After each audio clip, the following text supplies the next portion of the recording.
Some people are very focused.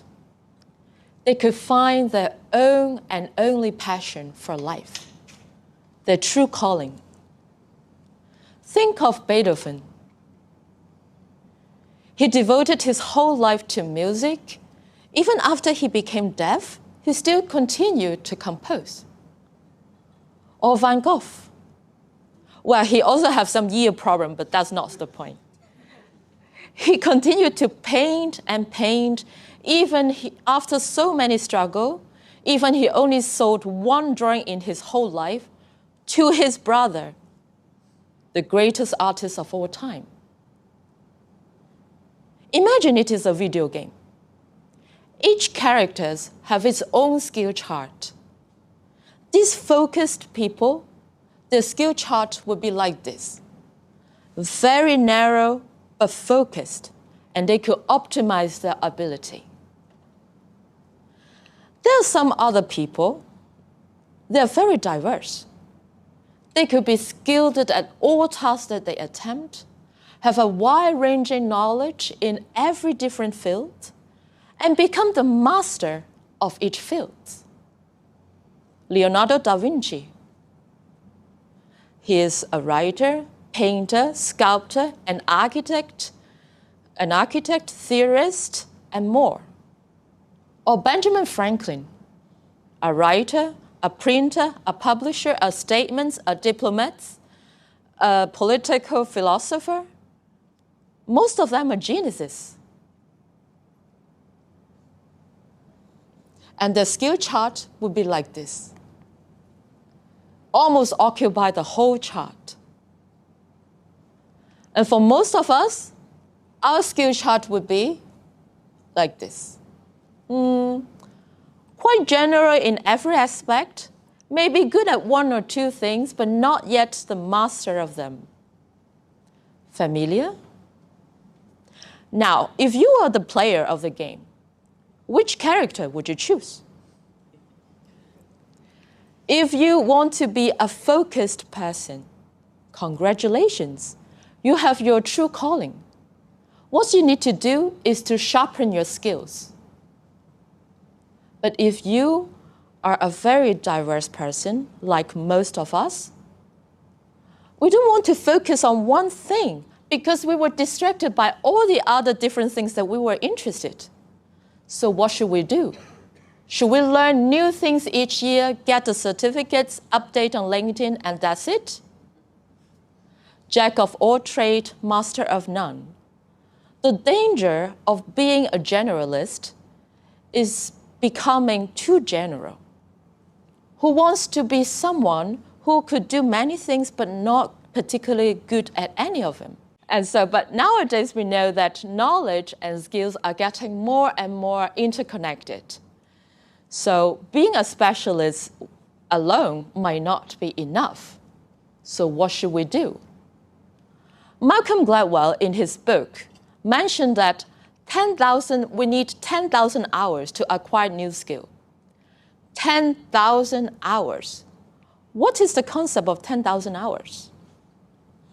Let's say we achieve this skill, we start to learn this new skill 8 hours per day intensively. We still need 3.5 years to achieve our goal without vacation. So what should we do? So a genius, who is not me, but I think of a method, which is a time-saving method, to become a well-rounded, almost well-rounded Renaissance person. And I name it the Pacman Theory. So I think everybody did heard about the game Pacman, right? At least you play it or heard about it. A very classic, simple game. The yellow one is the Pacman. The Pacman always eat the closest dot.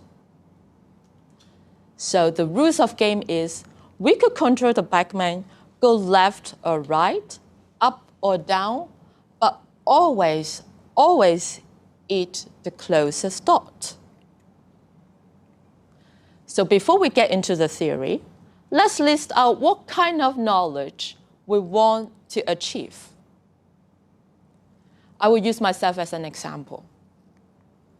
So these are my wish list.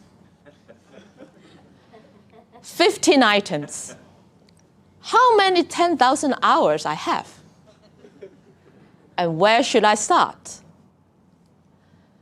So by applying the theory, we could design a playfield. Well, I call it playfield, but actually it's a Cartesian coordinate system. Well, we have the x-axis, y-axis. One side we name it science, the other side we name it arts. One is practical, the other side is impractical. Well, the name here are not important. You can name whatever you want to suit your need. The important thing is you remember you are the Pacman, and the Pacman always start at your anchor subject. So, for example, my anchor subject is architecture. Where should I place architecture? It would be somewhere between arts and science, very practical. So I place architecture there. And where should I place my Pacman? The Pacman should follow my anchor subject. It should be here. And from here, I could lay out all my other 14 interests. So interior design, furniture design, landscape design, installation is grouped somewhere there. Novel writing, children illustration, poetry is in the impractical side. And you can see astrophysicists is at the far, far away science corner. So now, according to the rules of the game, the Pacman always eats the closest dot. So which one my Pacman should eat? Interior design. Why? Because architecture and interior design, they share a lot of common knowledge. Maybe I just need to flip few books, practice some more, I could understand the field. But if I choose to study astrophysics, I'm sure 10,000 hours is not enough for me. Well, if you ask my secondary physics teacher, he will tell you that even 100,000 hours are not enough for me. So from interior design, I could also graduate to learn furniture design because they share some common knowledge. And then landscape design and arts installation. And bit by bit or byte by byte, a cluster of knowledge is formed. In the end, it is about how to choose wisely. But we are human beings. We make decisions emotionally or impulsively. You might come to me and say, hey, Maggie, after one long day in the office, I really don't want to do anything work-related or relate to my anchor subject. I just want to turn off my brain and do something completely different. It's fine. So there is a trick, and it's the wonderful part of this theory. Remember the Pacman, you could go from one side to the other side through a shortcut, and I will call it a wormhole. And by using this wormhole, you could link your anchor subject to some other subject that has totally different discipline. But just remember, this wormhole is rare, and you cannot use it so often. Before you use it, you need to ask yourself, why? Why do I want to master this knowledge? Why do I want to spend the time? Could I justify? What is the reason behind? I did use the wormhole once that connect my anchor subject to marathon running through the wormhole. So now you could see from marathon running, there is a small dot there. Sorry. And from marathon running, the official reason I give is that the official reason I give is that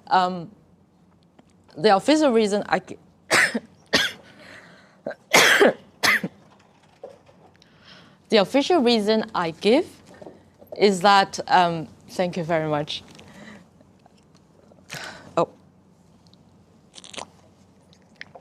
The official reason I give is that I value my health.